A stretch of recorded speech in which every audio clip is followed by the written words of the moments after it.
Mendoan, menyatu dalam doa dan renungan dari Katedral Yesus Raja Purwokerto, Senin 13 Desember 2021 bersama saya Romo IA Indra Pamungkas. Saudari-saudara, selamat pagi, berkah dalam. Allah penyelenggara hidup telah melimpahkan karunia pada kita semua.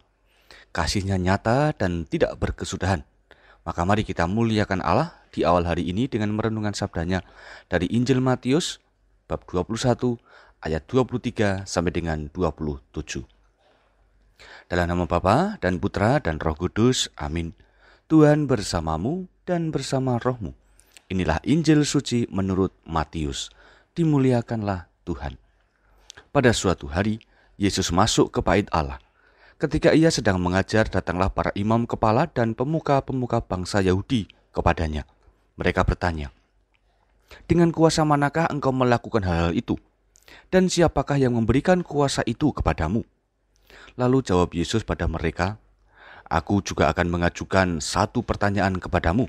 Dan jika kalian memberi jawabannya, aku pun mengatakan kepada kalian dengan kuasa manakah aku melakukan hal-hal itu. Nah, dari manakah pembaptisan yang diberikan Yohanes? Dari surga atau dari manusia?" Mereka lalu berunding satu sama lain. "Jika kita katakan dari surga, ia akan berkata kepada kita, 'Kalau begitu, mengapa kalian tidak percaya kepadanya?' Tetapi jika kita katakan dari manusia, kita takut kepada orang banyak, sebab semua orang menganggap Yohanes itu nabi." Dan mereka lalu menjawab, "Kami tidak tahu." Maka Yesus pun berkata kepada mereka, "Jika demikian, aku pun tidak mau mengatakan kepada kalian, dengan kuasa manakah aku melakukan hal-hal itu." Demikianlah sabda Tuhan. Terpujilah Kristus. Saudari-saudara, persoalan kuasa memanglah perkara yang mudah kita pergunjingkan. Mungkin beberapa dari kita membutuhkan kuasa tertentu misalnya untuk bisa melakukan suatu hal. Hingga akhirnya sadar tidak sadar, kita pun terobsesi untuk menjadi penguasa pada elemen tertentu dalam hidup. Soal kuasa jugalah yang membuat para imam kepala dan pemuka bait Allah mencoba mengintimidasi Yesus. Namun, satu hal yang terlupakan dari mereka adalah bahwa segala macam kuasa duniawi akan selalu takluk pada kekuasaan milik Allah, yang tentunya ada pada diri Yesus. Terkadang, memang kita itu meragukan kuasa yang dimiliki Yesus. Mungkin kita cenderung membenarkan keputusan diri sendiri, atau bahkan mencari kuasa lain dan bersandar di sana. Ada Tuhan-Tuhan lain yang kita bentuk dengan segala alasan demi kepentingan pribadi. Asyik dengan pekerjaan, kita lupa Tuhan.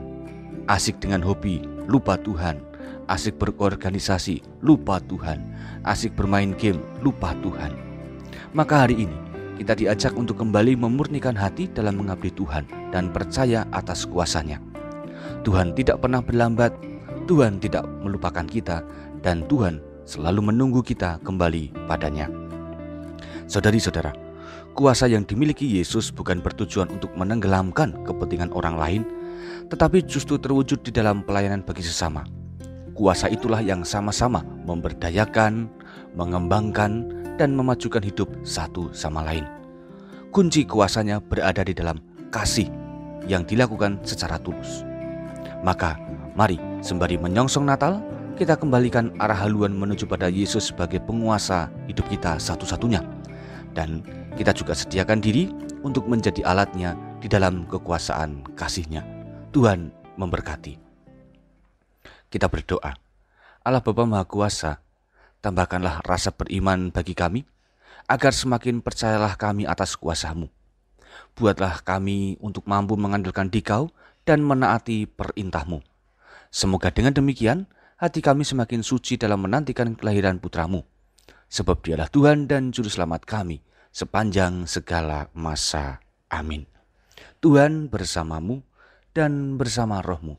Kita semua, keluarga kita, mereka yang kita cintai dan segala karya-karya baik kita hari ini senantiasa di dalam lindungan dan berkat Allah yang Maha Kuasa, Bapa, Putra, dan Roh Kudus. Amin. Saudari-saudara, selamat beraktivitas. Tuhan memberkati. Salam mendoan.